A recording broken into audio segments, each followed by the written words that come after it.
Ladies, good work. Good work. I'm like wearing your school colors.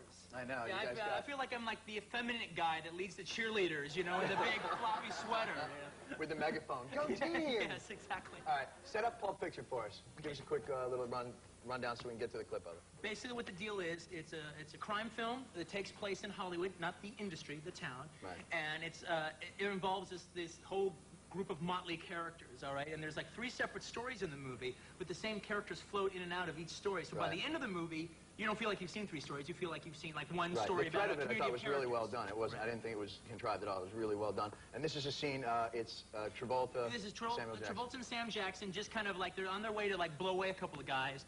So they're just having like the normal like conversations you might have on the way to work. On your way to blowing away a couple of guys. Here it is from Pulp Fiction. You know what they call a quarter pounder with cheese in Paris? They don't call it a quarter pounder with cheese? Oh, man, they got the metric system. They wouldn't know what a quarter pounder is. And what do they call it? They call it Royale with cheese.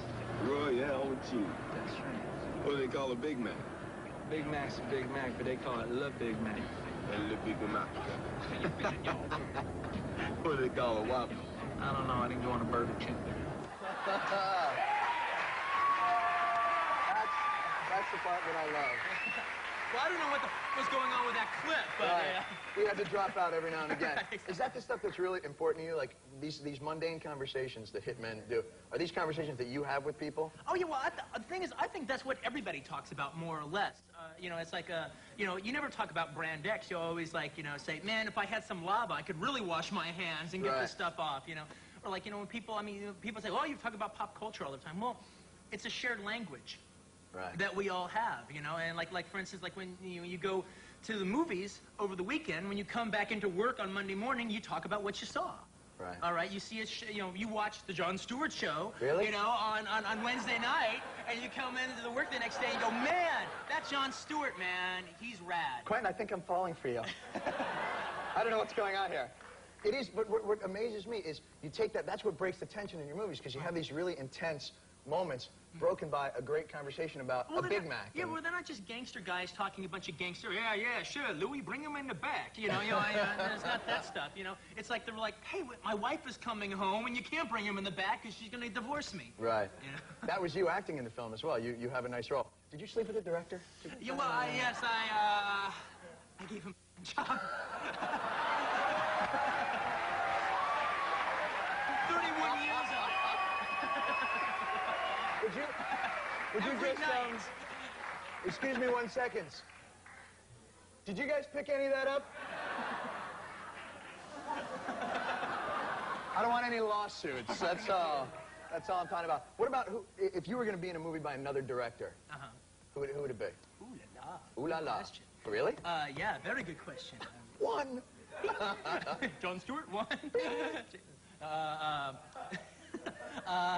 Let me see. Who would it be? Actually, of living directors right now. Yeah. Or dead. Okay. Well, dead directors, I'd be digging on being in a Sergio Leone movie. Sergio Leone. That would be cool. No, I don't even know that guy. You know Sergio Leone? No. I know Sergio Valenti, but he didn't direct anything. No, Fistful of Dollars, The Good, the Bad, and the Ugly. Okay, great, Once Upon a Time in the West, Once Upon a Time in America. That's Sergio Leone. That's Sergio Leone. Yes. That guy. You know, I always stupid. forget him and Richard Donner. They don't sound alike, but I get them But confused. it's a different thing. Yeah. Let's say I was going to be in one of your movies. Let's say Reservoir Dogs. Right. Let's say I'm lucky enough to get in there. Who am I? Pink, purple, brown. Mr. Aqua Green. No. No. I'm joking. I would actually, let me see. If I was going to cast you in, I would cast you as Mr. Blonde. I'd be Mr. Blonde.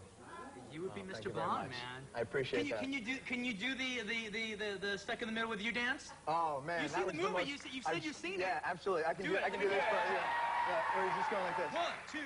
Well, I don't know what I came here tonight. I got the feeling there's something ain't right. And then he jumps on and gets a zero. And it takes a zero. That was my favorite scene. That's my favorite scene too. That's a scene that I can never hear that song again without just going, duh. But see, that's the mark of using a song right in a movie. You know, it's like you should make it so like you. I don't know if Jerry Rafferty appreciates it that much, but that you should always like kind of see Michael kind of just doing his little dance in there. It's like it's like funny. I remember like in the movie Dirty Dancing, they used the Ronettes like "Be My Baby," and then they go, "What the hell are they? That's the opening theme to Mean Streets. Right. That's like Mean Streets song. How can they use that? And yet the final scene of that movie, very moving.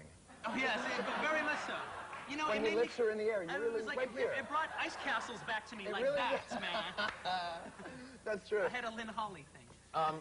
Recommend, like, one, very quickly, just a great director, sort of obscure, that you think we should all be renting his movies and doing that stuff. You know, you keep coming with these I got a million of filmic them. questions. Well, actually, let me see. Well, some films that I dig on, that I think people should definitely watch, is one, I'm a big Pam Grier fan. Right. All right, I'm a big Pam Grier fan. I mean, Sure. she's like the queen of all women. All Super right? bad. Super bad. Super bad. Dun, dun, dun. Yeah. Foxy. Well, this director, Jack Hill, all right, did both Coffee and Foxy Brown. Right. They're great movies. They're absolutely fantastic. The movie Rolling Thunder, all right, starring William Devane and Tommy Lee Jones, all right. That is, I think, one of the greatest action films of all time. It's the greatest combination of action film and character study I've ever seen. All right, great. And that's a high recommendation coming from you. Those are the top of the Quentin Tarantino list. That would be tip top. Tremendous. Quentin, thank you very much Hey, for man. coming by. Thanks really a lot. a pleasure. Pulp Fiction opens across the country October 14th.